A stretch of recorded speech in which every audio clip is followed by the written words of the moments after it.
What makes a man a man? Masculinity, muscles, hair? No, a real man shows the motion. To truly understand why Thragg shows emotion later in the story, Okay? Those some manly ass tears right there that you look. you have to follow his life in the correct sequence. Because his psychology only makes sense when you see how everything is built and then destroyed. Thragg begins not as a father, but as something far more rigid, the purest living embodiment of Viltrumite ideology. Long before he ever has children, he is already fully formed psychologically. He is raised in a system where strength is the only value, dominance is the only goal, and identity is inseparable from purpose. There is no room for softness, doubt, or emotional complexity. Unlike Omni-Man, who eventually develops a dual identity through life on Earth, Thragg never lives outside that system. Leave no one alive. He doesn't learn empathy and then suppress it. He is never allowed to develop it in the first place. This is critical because it means Thragg's emotional capacity isn't gone. It's underdeveloped and buried, like a muscle never used. Before he ever becomes a father, Thragg's entire identity is anchored in one role: Grand Regent of the Viltrumites. He is not just a leader, he is the stabilizing force of a dying empire. After Viltrum is destroyed, the species is pushed to the brink of extinction.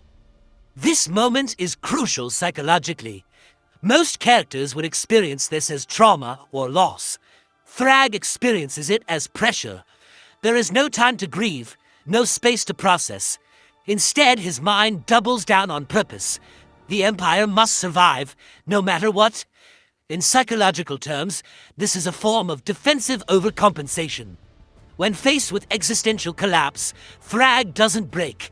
He becomes even more extreme. Only after this point does Thragg make the decision that changes everything. He will rebuild the Viltrumite race himself. This leads him to the Thraxan planet, where he goes down to Pound Town on thousands of women, somehow, where he begins producing children. But this isn't framed as emotional or personal. It's strategic, cold, necessary. They are born out of duty and survival instinct. And yet, this is where something subtle but important begins to happen. Even though Thragg treats his offspring as tools, he is now engaging in something fundamentally different from anything he has done before. Creation instead of destruction. Psychologically, this matters. Creating life, even under cold intentions, introduces variables he cannot fully control. These children grow quickly, look up to him, fight for him, and exist as extensions of his will. Over time, they become more than just a strategy. They become his empire made visible. Not an idea, not a memory, something real. This is where Thragg's identity begins to shift, even if he doesn't consciously realize it. Before, his purpose was abstract: restore Viltrumite dominance. Now, that purpose has a face, thousands of faces.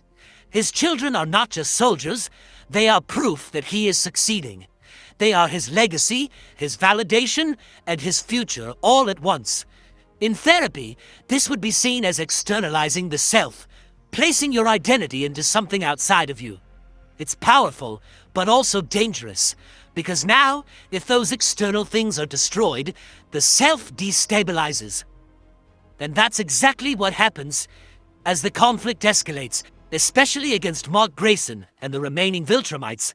Thragg begins to lose his children, not all at once, but steadily, brutally. They die in battle, often violently, often meaninglessly. And here's where the psychological tension peaks. Thragg is forced to confront something he has never had to deal with before: repeated personal loss tied directly to his own actions. At first, he processes this the only way he knows how, through control and aggression, more fighting, more domination, more insistence that his path is correct. But loss doesn't work like that. The more he loses, the harder it becomes to maintain the illusion that everything is under control. Each death chips away not just at his army, but at the structure holding his identity together. When Thragg finally shows visible grief, it's not because he suddenly becomes compassionate. It's because the psychological system he built can no longer contain the pressure. This is what we would call an emotional breakthrough under collapse. The feelings were always there, buried under layers of ideology and repression, but now they have nowhere to go. The losses are too many. The stakes are too personal. What makes this moment so powerful is that Thragg doesn't have the tools to understand what he's feeling. He has never been taught how to grieve. He has never been allowed to process attachment. So when the emotion surfaces, it's raw and confusing. It's not clean sadness. It's mixed with rage, frustration, and disbelief. From his perspective, this isn't just loss. It's something going wrong with reality itself. Because in his worldview, strength should prevent this. Power should stop this, and yet it doesn't. There's also a deeper layer here. For the first time, Thragg is experiencing something close to what Omni-Man went through, but without the emotional framework to handle it. Omni-Man learned to love, and then struggled with that conflict. Thragg never allowed love in, but still ended up feeling its shadow through attachment and loss.